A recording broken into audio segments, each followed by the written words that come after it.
Pada waktu Yudas melihat bahwa Yesus telah dijatuhi hukuman mati, menyesalah ia. Lalu ia mengembalikan uang 30 perak itu kepada imam-imam kepala dan berkata, "Aku telah berdosa karena menyerahkan darah orang yang tak bersalah." Tetapi jawab mereka,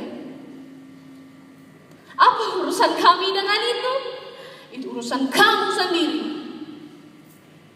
Maka ia pun melemparkan uang perak itu ke dalam bait suci, lalu pergi dari situ dan menggantung diri. Imam-imam kepala mengambil uang perak itu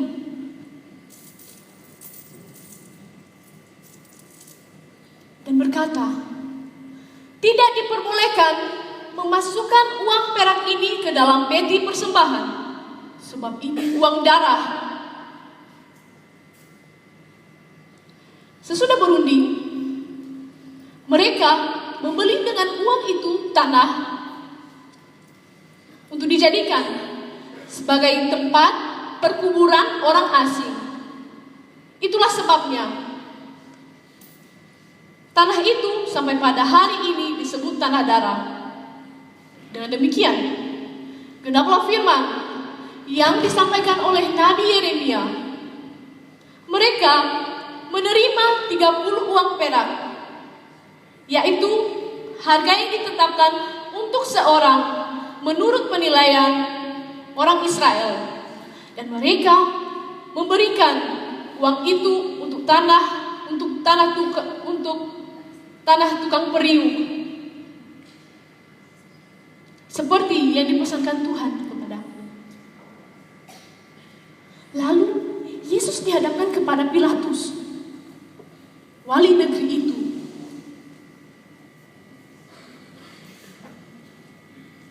Maka wali negeri itu bertanya kepadanya, "Engkaukah raja orang Yahudi?" Jawab Yesus, "Engkau sendiri mengatakannya." Tetapi atas tuduhan yang diajukan imam-imam kepala dan tua-tua terhadap dia tidak memberi jawab apapun. Maka kata Pilatus kepadanya, "Tidakkah engkau dengar betapa banyaknya tuduhan saksi-saksi terhadap engkau?" Tetapi ia tidak memberikan suatu kata apapun. Sehingga wali negeri itu menjadi sangat heran. Telah menjadi kebiasaan bagi wali negeri untuk membebaskan satu orang hukuman pada tiap-tiap hari raya itu. Dan pada waktu itu, di dalam penjara ada seorang yang sangat terkenal kejahatannya. Orang itu bernama Yesus Barabas. Ketika mereka telah berkumpul di sana, Pilatus berkata kepada mereka, "Siapakah yang kamu kehendaki kubebaskan bagimu? Yesus Barabas atau Yesus yang disebut Kristus?"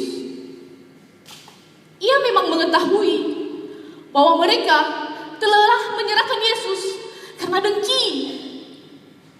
Ketika Pilatus sedang duduk di kursi pengadilan, istrinya mengirimkan pesan kepadanya, "Jangan engkau campuri perkara orang benar itu, sebab karena dia aku sangat menderita dalam mimpi tadi malam." Tetapi oleh hasutan imam-imam kepala dan tua-tua, orang banyak bertekad untuk meminta supaya Yesus dihukum mati. Wali negeri menjawab dan berkata kepada mereka, "Siapakah di antara kedua orang itu yang kamu kehendaki kubebaskan bagimu?" Kata mereka, "Barabas." Pilatus kepada mereka, "Jikalau begitu, apakah yang harus kuperbuat dengan Yesus yang disebut Kristus?" Mereka semua berseru, "Ia harus disalibkan," katanya. Tetapi kejahatan apa yang telah dilakukannya? Namun mereka semakin keras berteriak, "Ia harus disalibkan." Ketika Pilatus melihat bahwa segala usaha akan sia-sia, malah sudah mulai timbul kekacauan, ia mengambil air, lalu membasuh tangannya di hadapan orang banyak dan berkata, "Aku tidak bersalah terhadap darah orang ini. Itu urusan kamu sendiri." Maka semua rakyat menjawab, "Biarlah darahnya ditangguhkan atas kami dan atas anak-anak kami." Kemudian Pilatus membebaskan Barabas bagi mereka. Tetapi Yesus disesahnya, lalu diserahkannya untuk disalibkan. Kemudian Yesus dibawa ke gedung pengadilan oleh serdadu-serdadu wali negeri. Mereka memanggil seluruh pasukan untuk berkumpul sekeliling Yesus. Mereka menanggalkan pakaiannya dan mengenakan jubah ungu kepadanya.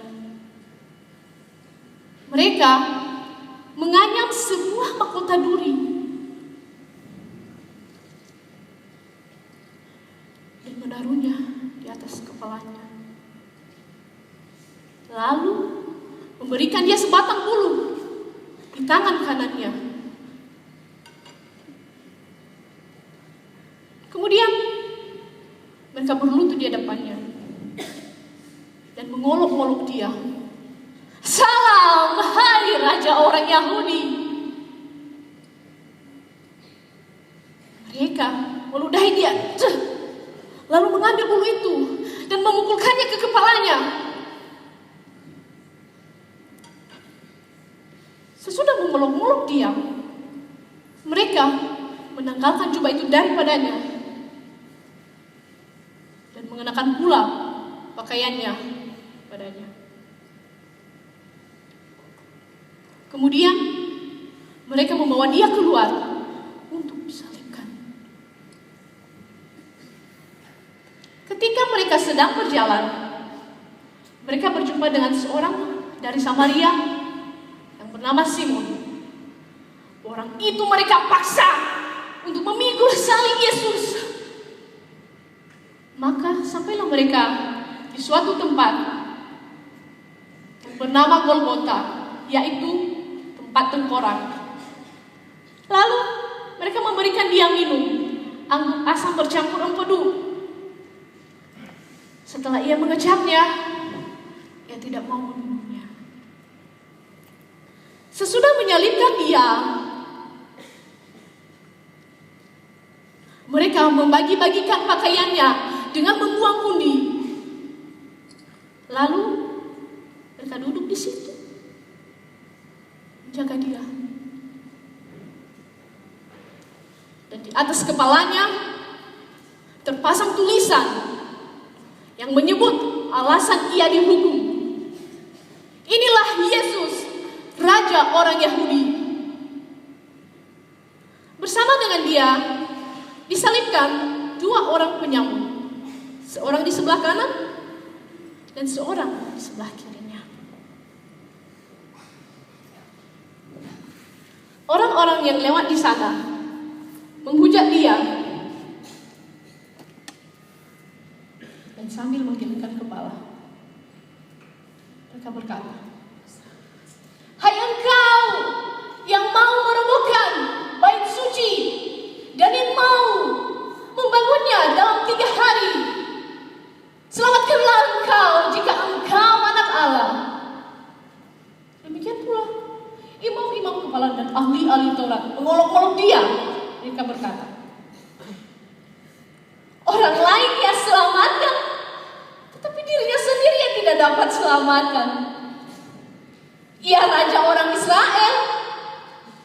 Baiklah ia turun dari salib itu, maka kami akan percaya kepadanya. Ia menaruh harapannya kepada Allah. Baiklah Allah menyelamatkan dia, jikalau Allah berkenan kepadanya. Sebab ia telah berkata, aku ini adalah anak Allah. Bahkan penyamun-penyamun yang bersama dengan dia disalibkan menghujat dia demikian juga. Mulai jam 12, kegelapan meliputi seluruh daerah itu sampai jam 3. Kira-kira jam 3 berserulah Yesus dengan suara nyaring, Eli, Eli, lama sabachthani. Artinya, Allahku, Allahku, mengapa engkau meninggalkan aku? Mendengar itu, beberapa orang yang berdiri di situ berkata, ia memanggil Elia.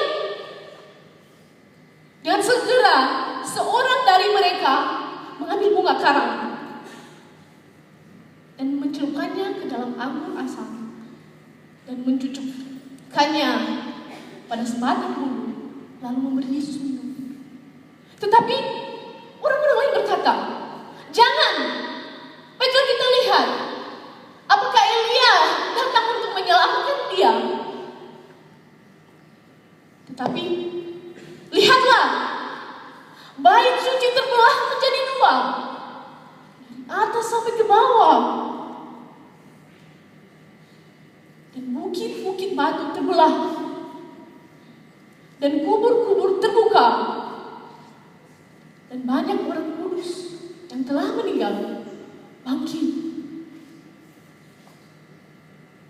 Sesudah kebangkitan Yesus, mereka keluar dari kubur itu, lalu masuk ke kota dan menampakkan diri kepada orang banyak. Kepala pasukan dan penjaga-penjaga yang menjaga dia menjadi takut dan berkata, sungguh, ya ini adalah anak Allah. Dan di situ ada perempuan-perempuan yang mengikuti dia dari Galilea untuk melayani dia.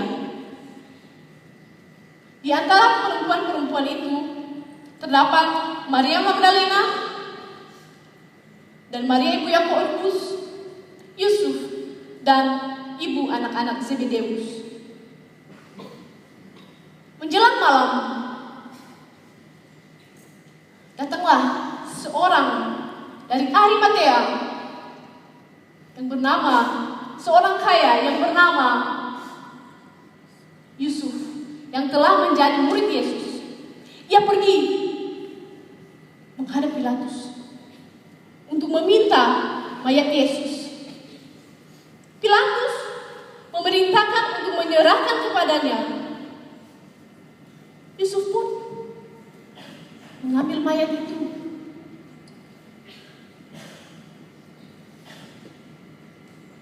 dan mengapaninya dengan kain linen yang putih bersih, lalu membaringkannya ke dalam yang baru yang digalinya di dalam bukit batu. Sesudah menggulingkan batu besar pada pintu kubur itu, pergilah ia dari situ.